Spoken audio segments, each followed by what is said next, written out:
আসসালামু আলাইকুম ভিউয়ার্স। আজকে আপনাদেরকে আমি কত কোটি টাকার মালিক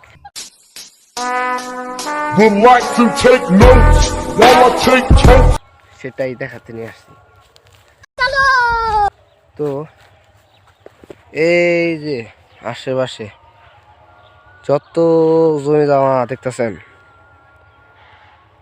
এই সব কিন্তু আমার কি আরে বলুন। কিন্তু আমার रुको जरा सबर करो। হইতো মানে কেমনি এগুলা সব হলো আমার দাদার সম্পত্তি।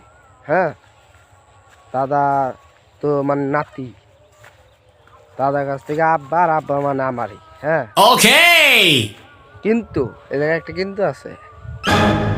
এই সব সম্পত্তি দাদা 90 দশকে বেচা বড় সাইকেল কিনছে।